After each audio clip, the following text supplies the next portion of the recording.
क्या crypto currency अब India में लीगल हो चुकी है? अगर आप अभी भी इसको लेकर श्योर नहीं हैं तो ये वीडियो आपके लिए है। Hi, I am Neha Vashishtha and you are watching Zee business. आज के इस वीडियो में हम बात करने वाले हैं क्रिप्टो करेंसी की लीगैलिटीज़ के बारे में। तो चलिए स्टार्ट करते हैं इस वीडियो को। इस बार का बजट जब फाइनेंस मिनिस्टर निर्मला सीतारमन ने पेश किया तो उन्होंने अनाउंस किया कि क्रिप्टो करेंसी, या अगर मैं उनकी लैंग्वेज में बोलूँ कि वर्चुअल डिजिटल एसेट्स पर 30% टैक्स लगेगा। अब इस अनाउंसमेंट के बाद सारे लोग जो भी क्रिप्टो में इन्वेस्ट करते हैं या उसमें डील करते हैं वो खुश हो गए ये सोचकर कि वो अब लीगल हो चुका है, पर ऐसा नहीं है क्योंकि अभी भी इसको लेकर बहुत सारी कन्फ्यूजन है। सबसे पहले तो ये क्लियर कर लें कि ये जो टैक्स है ये डिजिटल करेंसी पर नहीं बल्कि डिजिटल एसेट्स पर लगेगा। गवर्नमेंट ऑफ इंडिया फिलहाल क्रिप्टो करेंसी को लीगल नहीं मान रही है और ना ही इसको करेंसी मानती है। उनका बस यही कहना है कि जो भी कैपिटल गेन्स इसके ऊपर होंगे उस पर 30% टैक्स लगेगा। फॉर एग्जाम्पल, अगर मैंने किसी XYZ क्रिप्टो में कुछ XYZ अमाउंट लगाया और उस पर मुझे 100 रुपये का गेन होता है तो उसका 30% यानी कि 30 रुपीज़ मुझे गवर्नमेंट को एज टैक्स देना होगा। अब इसमें बात करते हैं TDS की, यानी कि टैक्स डिडक्शन एट सोर्स की।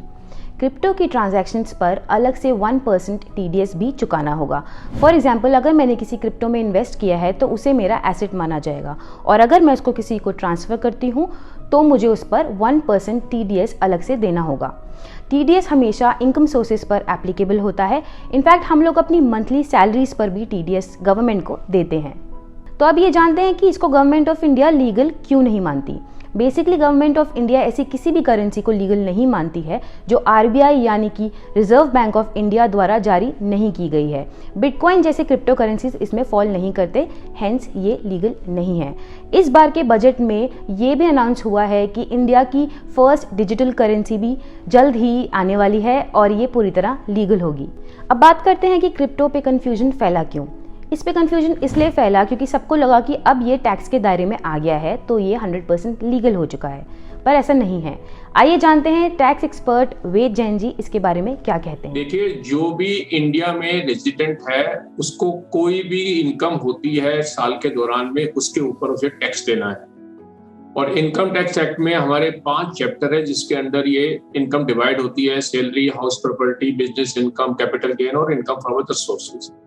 तो इस बजट में जो क्लैरिटी की गई है वो सिर्फ इतनी की गई है, इसमें तो कोई डाउट पहले ही नहीं था कि अगर आपको क्रिप्टो से कोई इनकम हो रही है उस पर आप टैक्स देना है।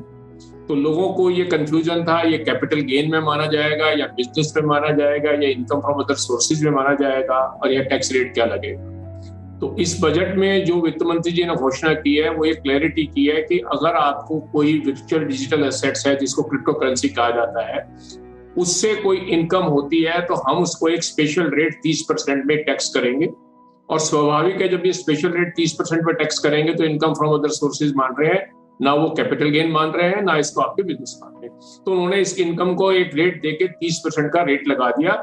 ये कंफ्यूजन जो लोगों के माइंड में था कि ऐसी अगर इनकम होती तो क्या टैक्स लगेगा, वो उन्होंने कंफ्यूजन क्लियर किया। इसके अलावा उन्होंने इसके बारे में कोई बात नहीं की।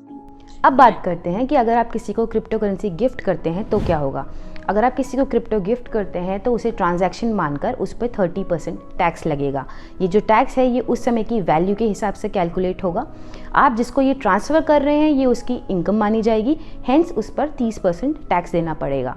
ये सारे जो न्यू रूल्स हैं ये 1 अप्रैल 2022 से एप्लीकेबल होंगे। तो ये था क्रिप्टो करेंसी की लीगैलिटीज़ के बारे में। आई होप इस वीडियो के द्वारा आपकी कन्फ्यूजन थोड़ी क्लियर हुई होगी और आप अपने मनी को सेफली इन्वेस्ट कर पाएंगे। ऐसी और वीडियोस के लिए जुड़े रहिए जी बिजनेस के साथ।